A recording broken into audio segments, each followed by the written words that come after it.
दोस्तों, आज हमारा लास्ट दिन है ये अकाउंटिंग टर्मिनोलॉजी का।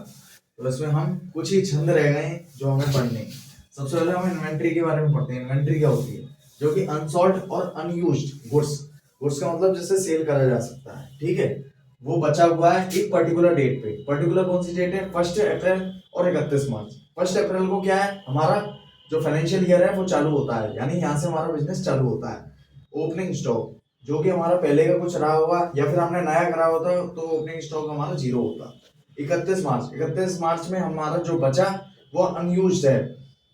अनयूज्ड को क्या बोलेंगे? इन्वेंट्री। हमारा कितना स्टॉक बचा है ये सब कहलाता है। तो इसके 3 पार्ट होते हैं: raw material, work in progress और फाइनल गुड्स। रॉ मटेरियल और वर्क इन प्रोग्रेस क्या है? मैन्युफैक्चरिंग का पार्ट है। और फाइनल गुड्स क्या है? Trading plus manufacturing. अब सबसे पहले हम असेसमेंट या फाइनेंशियल ईयर के बारे में समझते हैं। फाइनेंशियल ईयर जैसे 1 अप्रैल से लेकर हमने 31 मार्च के बीच कुछ भी कमाया, कुछ भी एक्टिविटी, बिजनेस की एक्टिविटी करी, तो ये हमारी फाइनेंशियल ईयर हो गई। अगर इसका हम टैक्स भरेंगे तो टैक्स किस में भरेंगे हम? Assessment year. ये मान लीजिए 23-24 है तो हम इसका टैक्स कब भरेंगे? असेसमेंट ईयर 24-25 में, ठीक है। इसमें हमारी रिटर्न जाएगी। अब डिस्काउंट, डिस्काउंट के बारे में समझते हैं। डिस्काउंट, ट्रेड डिस्काउंट और कैश डिस्काउंट। डिस्काउंट का मतलब जैसे आप समझते हैं, जैसे आप खरीदने आते हैं कहीं तो कुछ ना कुछ डिस्काउंट मांगते हैं व्यापारी से, ठीक है। ट्रेड डिस्काउंट, ट्रेड डिस्काउंट का मतलब जैसे अगर आप बल्क में खरीदते हैं, कुछ बल्क में खरीदते हैं, बल्क में खरीदते हैं तो उसके बाद जो हमें डिस्काउंट मिलता है वो ट्रेड डिस्काउंट कहलाता है।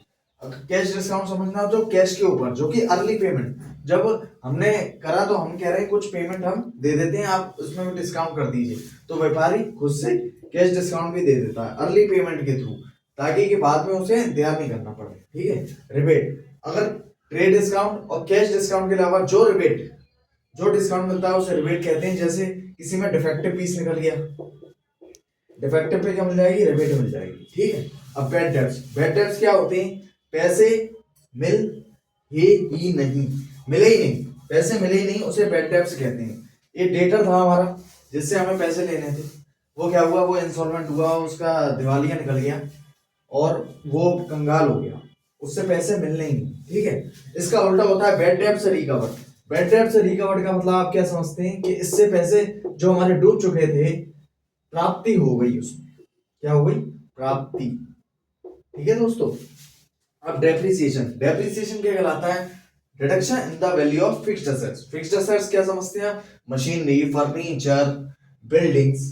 लैंड के ऊपर कभी डेप्रिसिएशन नहीं लगता दोस्तों, इसके ऊपर कभी मतलब गिरावट नहीं होती, इसमें सिर्फ एप्रिसिएशन होता है। एप्रिसिएशन का मतलब बढ़ता ही रहता है, कीमतें इसकी दिन पे दिन बढ़ती रहती है सर्कुलर रेट के हिसाब से।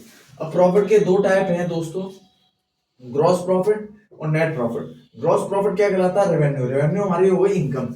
डायरेक्ट एक्सपेंस जो कि मैन्युफैक्चरिंग से रिलेटेड एक्सपेंस है, उसको अगर इसमें से रेवेन्यू में से इसको घटा देंगे डायरेक्ट एक्सपेंस को, तो हमारा ग्रॉस प्रॉफिट आ जाएगा। और नेट प्रॉफिट क्या कहलाएगा? Revenue minus total expense.